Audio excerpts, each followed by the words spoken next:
una vez más agradecer a los 5 ponentes que tenemos aquí y al sexto que ya se ha ido, Rodrigo. Y pasamos ahora a dedicar unos 20-25 minutos a sesión abierta, es decir, intervenciones, preguntas, lo que quieran por parte de los asistentes a cualquiera de ellos. Por lo tanto, si alguno tiene alguna pregunta, empezamos. Y si no, yo tengo varias. Pues entonces podemos empezar por las que tengo yo. De acuerdo. Vale, pues por allí hay una. Creo que... aquí hay otra. Tenemos micro. Sí, empieza tú.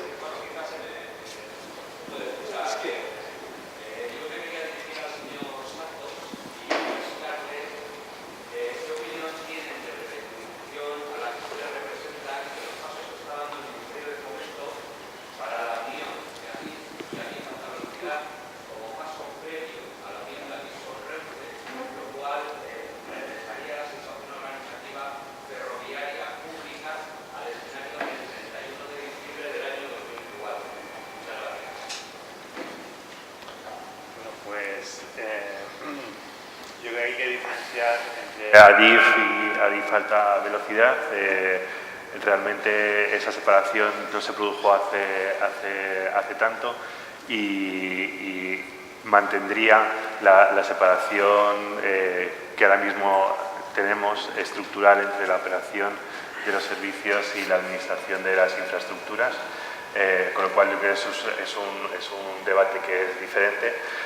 Y en relación con la posible integración con Renfe, hay que decir que el marco legal permite la integración en un holding, siempre y cuando se respeten las salvaguardas que tanto la directiva RECAST ya preveía, como el cuarto paquete ferroviario, y desde nuestro punto de vista, en la medida en que es coherente con el cuarto paquete y siempre que se garantice la independencia a través de las diferentes medidas que el marco legal prevé, pues no tenemos más que decir.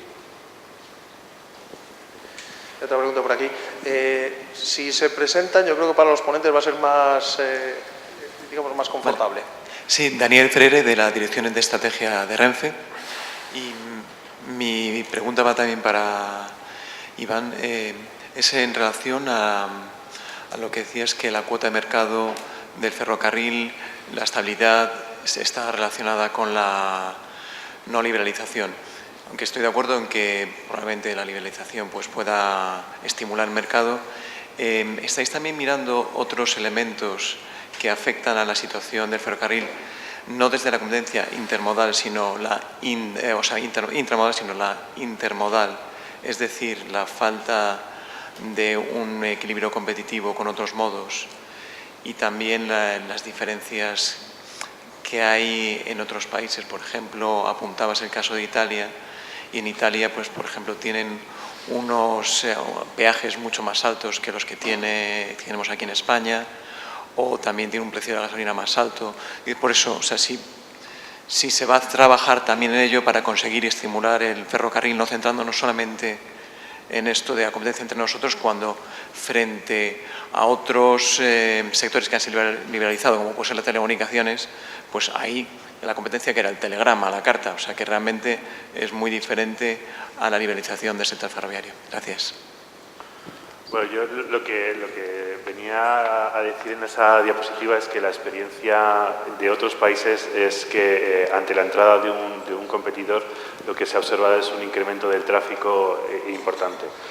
En relación con la competencia intermodal, sí que es verdad que en el ámbito de los viajeros lo estamos empezando a analizar, pero efectivamente a finales de 2016 publicamos un informe en relación con las mercancías, donde sí que a nuestro juicio la competencia intermodal es mucho más clara, porque en el término de viajeros, pues en función de las distancias y demás, sí que creemos que el tren puede ser una opción superior a otros modos de transporte.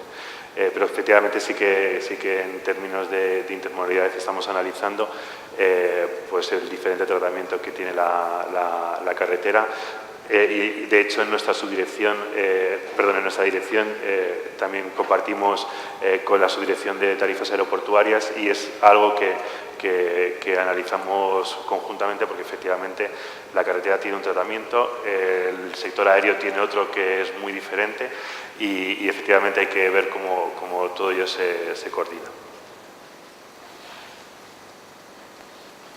¿Alguna otra pregunta? Bueno, pues entonces me toca a mí.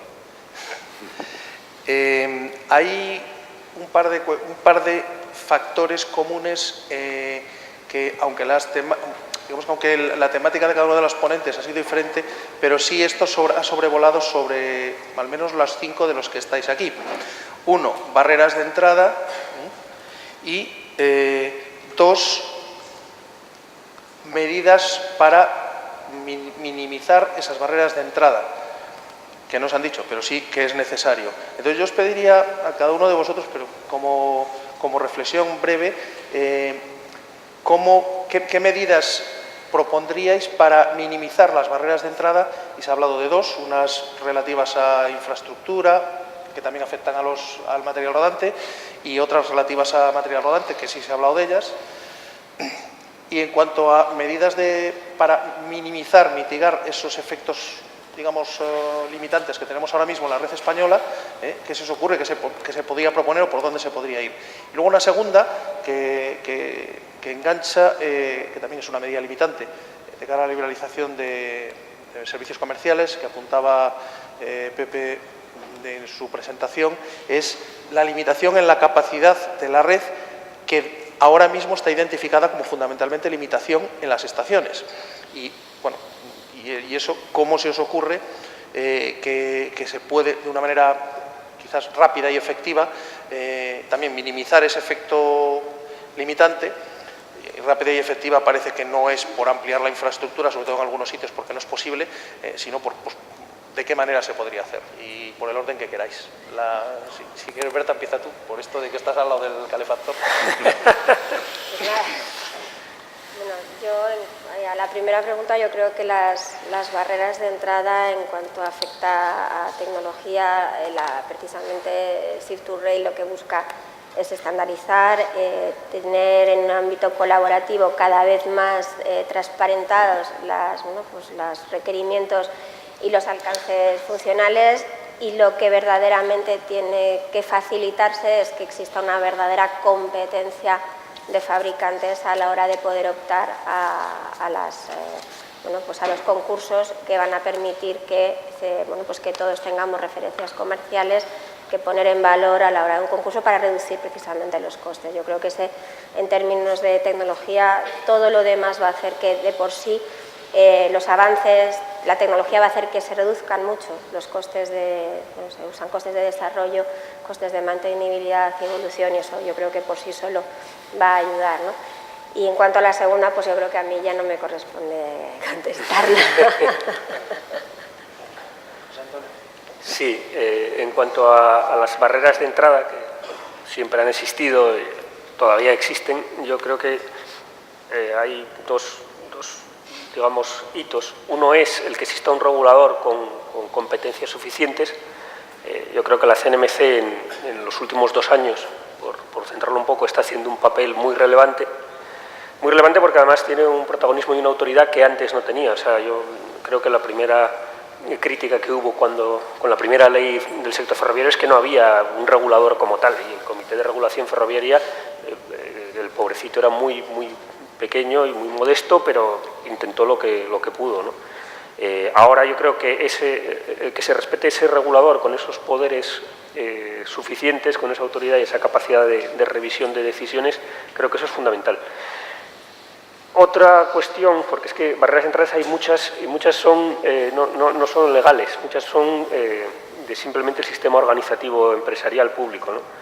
De la dinámica de que lo que está funcionando, ¿para qué lo vas a tocar? Deja que siga funcionando aunque no sea perfecto.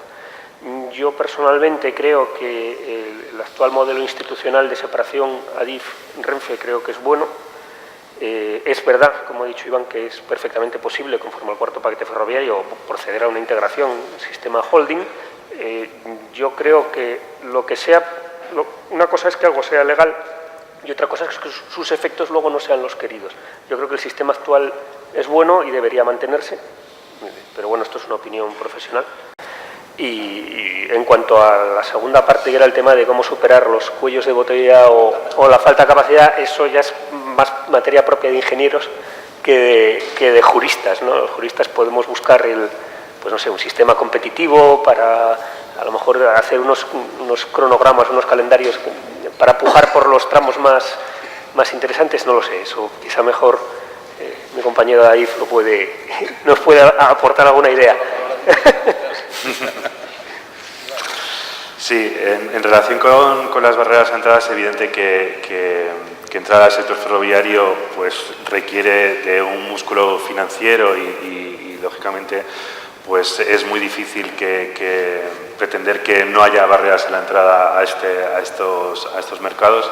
Lo que sí, y coincido con el anterior ponente, pues sí que lo que entiendo que el papel nuestro, al menos como regulador económico, es intentar minimizar las barreras, como si dijéramos, endógenas al mercado, es decir, intentar prevenir todos aquellos comportamientos o facilitar, al menos, a través de limitar la incertidumbre que un potencial entrante puede ver a la hora de decidir invertir en una flota de trenes y demás, pues intentar que la postura del regulador intente dar esa certidumbre en determinados aspectos esenciales. En relación con la adjudicación de capacidad, ahí Pepe tiene esa primera línea, efectivamente, para intentar solventarla. Nosotros tenemos esa segunda derivada, que es en caso de que haya adjudicaciones de capacidad que no dejen satisfecho a los operadores, pues tienen la opción de recurrir a la CMNC a través del conflicto. Pero, sinceramente, creo que es pronto para empezar a buscar soluciones. Hay que ver, efectivamente, Pepe ha puesto de manifiesto todas esas incertidumbres que ahora mismo hay, si efectivamente para el 2020 va a haber operadores preparados para entrar y en qué medida y con qué servicios. Con lo cual me parece que es un poco pronto para empezar a pensar en cómo solventar ese aspecto. Bueno, pues en cuanto a las barreras de entrada al mercado de las que yo puedo hablar, que son las que tienen que ver con los aspectos técnicos, bueno, pues habrá que ver si de verdad todo este paquete de medidas que se van implantando desde el cuarto paquete, desde la Comisión Europea, cumplen el objetivo para el que fueron diseñadas. Sí es cierto que a veces con la normativa europea estamos en una dinámica en la que continuamente estamos sacando paquetes de medidas sin casi dar tiempo a las anteriores que maduren y que produzcan resultados, y a veces eso genera una cierta sensación de que nos están moviendo la silla continuamente. Yo creo que el trabajo que se está haciendo de limpieza de normas, de establecer procesos y formas, procesos administrativos de acceso al mercado iguales en todos los países, pues irán reduciendo esas barreras. Y por no dejarle solo a Pepe, desde fuera yo creo que sí, una forma de facilitar ese acceso al mercado o de dar más capacidad pasa porque se os dote de unas herramientas más potentes a la hora de adjudicar capacidad, ¿no? Que os van a dejar solos en ese momento, en el 2020, todo el mundo va pasando la bola y os va pasando la bola a ti, pues en ese momento yo creo que necesitaríais o sería conveniente que os dotaran de más herramientas, de más criterios, para que vuestros procesos de decisión fueran más sencillos. Por alusiones. Bueno, pues decir, ¿qué decir? Bueno, yo no voy a decir que hay barreras de entrada, por lo menos en la adjudicación de capacidad, sería una falacia, ¿no? En todo caso, pues como retomando un poco lo que decía José Luis, pues mi carta a los Reyes Magos, pues que esos criterios de prioridad que datan 2005 o 2003, perdón, no, 2005, ¿verdad? Cuando no había todavía ningún tren de nuevas empresas circulando por la red, pues se revisen, se adecúen. Hombre, hubiese sido deseable que el cuarto paquete, que habla un montón de las USPs, de los servicios comerciales, prácticamente para ser de puntillas también, hubiese... ¿Sí? Sí. No, pues yo me he quedado, vamos. Mi voz no es muy fuerte, no sé si llegará hasta el final. Que que en todo caso las directivas también nos hubiese gustado que en ese cuarto paquete hubiese también dado alguna pista de cómo quiere hacer esto y no, digamos, que dar patada adelante y dejarnos la responsabilidad de cómo, a los técnicos, de cómo hay que adjudicar la capacidad, con qué criterios. También tener la sensibilidad de que el ferrocarril no es como la aviación, que tiene unas limitaciones técnicas mayores.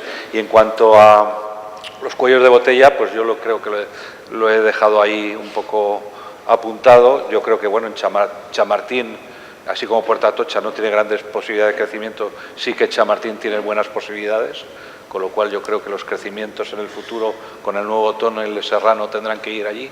Y también tenemos la oportunidad de, en Barcelona Sagrera, si algún día llega la estación nueva, pues también tendremos un incremento de la capacidad de estacionamiento. Y bueno, y mientras tanto, pues claro, en 2020 nos queda también el recurso de reorganizar un poco lo que ya tenemos, porque por supuesto Renfe pues tiene un montón de servicios y desde luego no queremos perder ni un kilómetro tren de Renfe, queremos que siga creciendo, pero a lo mejor pues hay que reorganizarlos para que se atienda la misma demanda de otra manera y poder generar unos pequeños huecos. Claro, mientras no sepamos cuál va a ser el momento en que irrumpan o con qué medios irrumpan las nuevas empresas, pues claro, no vamos a molestar a Renfe en vano para que luego haya dos vías vacías en Puerta Atocha. Entonces, bueno, habrá que ver cómo armonizamos todo esto y ya digo, la tarea es difícil pero ilusionante. ¿Alguna pregunta por...? ¿Alguna pregunta? Tres. Espera, que te dejan un micro. Sí, cuando se habla del desarrollo del mercado ferroviario, pues las inversiones se están concentrando en un corredor en el cual parece que se van a compatibilizar las mercancías con los viajeros. ¿Es esa la solución más racional? Le pregunta el señor de Adif, en concreto. Lo he dicho, creo, es decir, de todo depende del nivel de tráfico. Si tenemos una línea de alta velocidad con un tren de viajeros al día y un tren de mercancías al día, pues sí que parece que es compatible, ¿no? Todo depende del nivel del tráfico. Hoy en día en el corredor mediterráneo, en concreto, pues de Castellón a Tarragona, tenemos ya trenes que circulan a 200 km por hora y trenes de mercancías, es decir, que compatible sí lo es. El problema surgiría si tuviésemos un nivel de tráfico muy importante. Por ejemplo, entre Madrid y La Sagra tenemos en la línea de alta velocidad 200 trenes al día y entre Castellón y la Aldea Amposta tenemos 50 trenes al día, sumando trenes de media distancia, trenes de larga distancia y trenes de mercancías. Es decir, que todo el dimensionamiento de las infraestructuras está en función del uso que se le va a dar.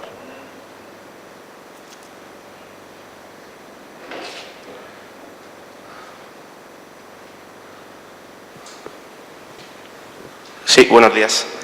Antonio Vázquez, de ALSA. Mi pregunta va dirigida a Iván y a PP, en concreto sobre el sistema de cánones actuales por parte de Adif. Todos sabemos que los cánones pues significan una gran parte en la estructura de negocio de cualquier empresa ferroviaria. Sobre todo en un momento en el que la liberalización está ahí, el 2020, tenemos que ser capaces de conocer a largo plazo, sobre todo en un momento en el que las inversiones son unas inversiones muy fuertes, ¿no? Que tenemos que ser capaces de amortizar en muchos años.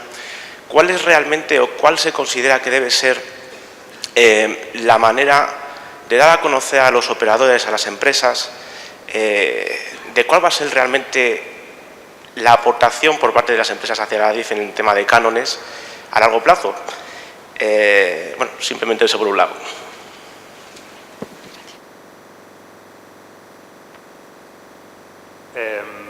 Como seguramente conocerán, el sistema de cánones tiene dos partes. Una que es el canon propiamente dicho, que se fija en función del coste directamente imputable, que es un concepto que viene de un reglamento europeo y en el que estamos trabajando intensamente con Adif para que su modelo de costes sea capaz de aportarnos ese dato que básicamente viene a cubrir estrictamente los costes variables del paso del tren.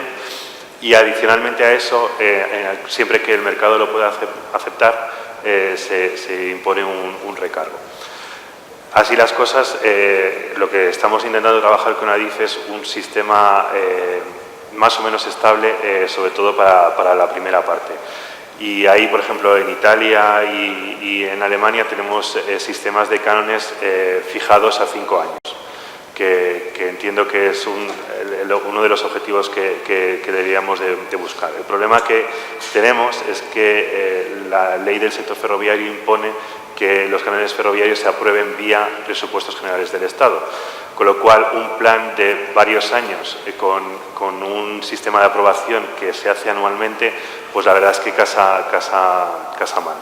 Entonces, ahí estamos, en algunos informes que hemos hecho al Ministerio, ya hemos indicado la necesidad de que se replantee esta forma de aprobación de los cánones ferroviarios, porque efectivamente es difícil pensar en una entrada al mercado con un sistema de cánones que puede suponer hasta el 40% de los costes, con una revisión anual y la incertidumbre que eso conlleva.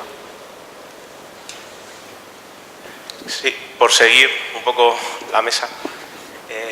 Claro, bueno, sabéis que hemos estado en reuniones con vosotros y comentamos muchas veces la situación de que, a ver cómo decirlo, pues se me ha marchado la idea, perdón. Joder, me queda en blanco, perdón. Bueno, estamos justo en tiempo. Cabría una pregunta más y si no, pues nos vamos a tomar el café. Una pregunta más. Por ahí viene, por ahí viene.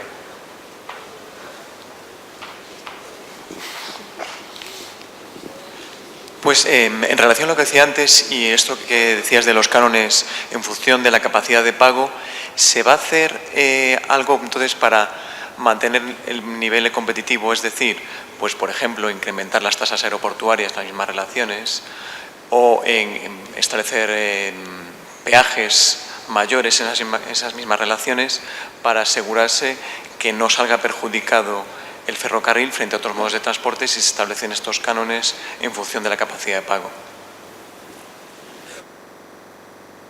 Compañera de dirección que se encarga de las tarifas aeroportuarias, quiere decir que actualmente las tarifas aeroportuarias cubren todos los costes del sistema aeroportuario, con lo cual si vamos en escala, en principio el sector aéreo cubriría prácticamente todos los costes y no todos. Y la carretera, pues efectivamente estamos hablando antes de que depende de los tramos, hay tramos con sujetos a peajes y otros no. Actualmente es el sistema ferroviario en el que estamos pues trabajando. En la red de alta velocidad se cubren prácticamente el 100% de los costes directamente imputables, es decir, los costes puramente variables, pero es evidente que ahora mismo la situación del gestor de las infraestructuras y las cuentas que publica anualmente es la que es, y la ley del sector ferroviario lo que dice es que los cánones ferroviarios y en general la estructura financiera tiene que permitir la sostenibilidad de las infraestructuras. La ley prevé en su artículo 25, la ley del sector ferroviario, que el Gobierno diseñe un convenio en el que asegure la suficiencia o el equilibrio económico de las cuentas del gestor de las infraestructuras, y ese instrumento todavía está por desarrollarse. Falta ese instrumento y un poco la estrategia indicativa de ADIF para que los cánones puedan fijarse en el nivel. Es decir, hasta que no tengamos ese instrumento, que es responsabilidad del Gobierno, los demás no podemos, ni ADIF puede diseñar su estrategia indicativa, ni nosotros conocer cuál es el nivel apropiado de cánones para que garantizar esa sostenibilidad del gestor. Muy bien, pues cerramos aquí el primer bloque. Solamente volver a agradecer a los ponentes, volver a agradecerles su presencia y especialmente dos cosas. Una, la calidad y la claridad de sus ponencias, y dos, el estrictísimo cumplimiento del tiempo, porque respecto al plan previsto nos hemos ido un minuto. Está francamente bien. Gracias.